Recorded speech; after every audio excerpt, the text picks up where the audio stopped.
코스피 4,500 돌파. 이름만 들어도 가슴이 웅장해지는 숫자입니다. 전광판에 선명하게 찍힌 빨간색 숫자들을 보며 많은 분이 환호했습니다. 드디어 대한민국 증시가 제 가치를 인정받는구나. 이제는 정말 대세 상승장이 왔구나 하고 말이죠.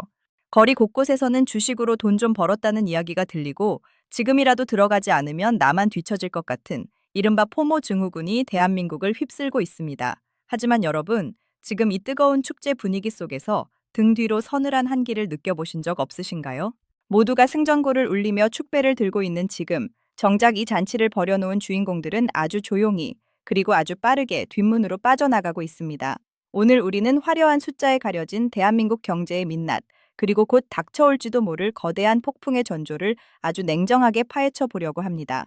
지금 여러분의 손에 들린 것이 황금알을 낳는 거위인지, 아니면 언제 터질지 모르는 시한폭탄인지, 지금부터 함께 확인해 보시죠. 가장 먼저 우리가 주목해야 할 지점은 바로 이 잔치를 주도했던 외국인 투자자들의 움직임입니다.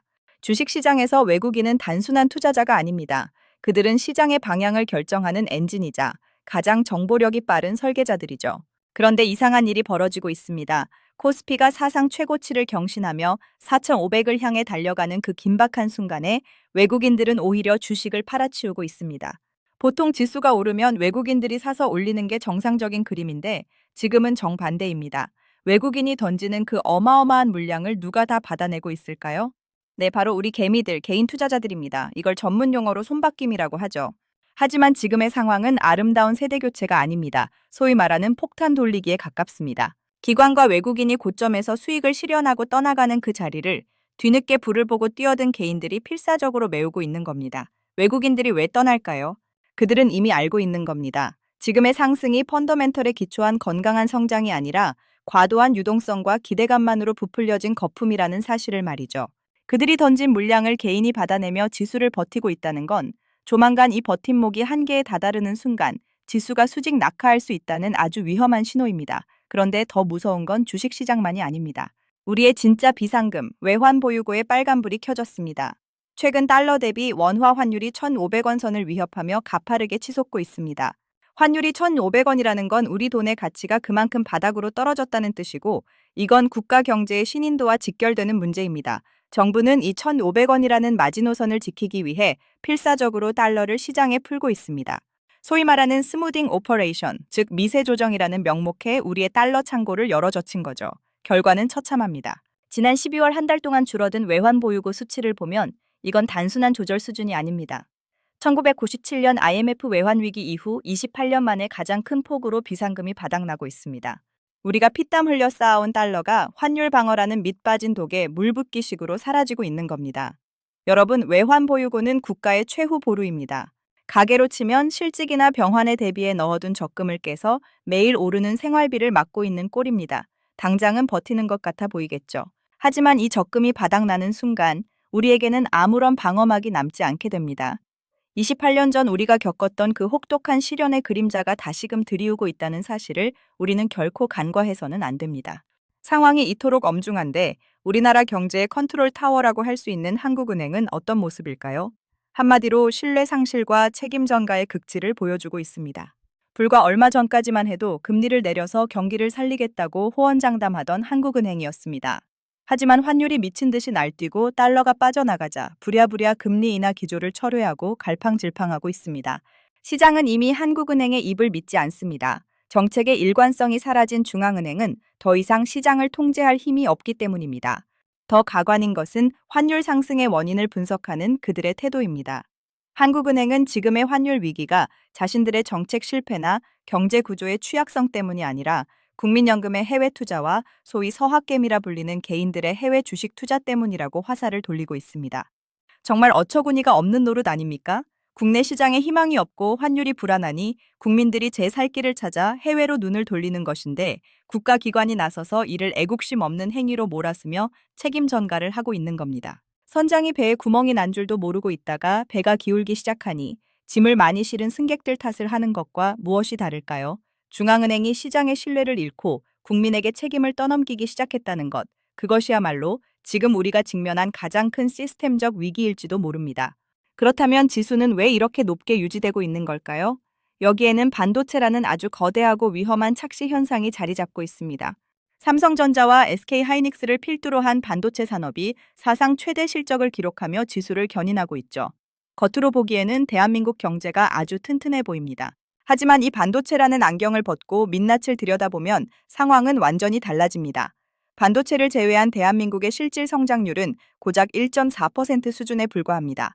이건 성장이 아니라 정체, 아니 사실상의 침체입니다. 우리 몸으로 치면 심장 하나만 미친 듯이 뛰고 있고 나머지 팔다리는 피가 통하지 않아 시퍼렇게 죽어가는 상태인 거죠. 내수 경제는 이미 고사 직전입니다. 자영업자들은 폐업 위기에 내몰리고 고물가와 고금리에 지친 서민들은 지갑을 닫은 지 오래입니다. 특정 산업 하나에 국가 전체의 운명을 맡기고 있는 이 기형적인 구조는 외부의 작은 충격에도 전체가 무너질 수 있는 유리성과 같습니다. 반도체 사이클이 조금이라도 꺾이거나 글로벌 공급망에 차질이 생기는 순간 우리가 믿고 있던 4,500의 환상은 순식간에 신기루처럼 사라질 것입니다. 자, 이제 우리는 선택해야 합니다. 이 화려한 파티의 끝물에서 남들이 마시다 남은 샴페인을 마시며 취해 있을 것인가, 아니면 냉정하게 현실을 직시하고 내 자산을 지킬 준비를 할 것인가 말이죠. 지금의 코스피 4,500은 축복이 아니라 경고장일 가능성이 큽니다.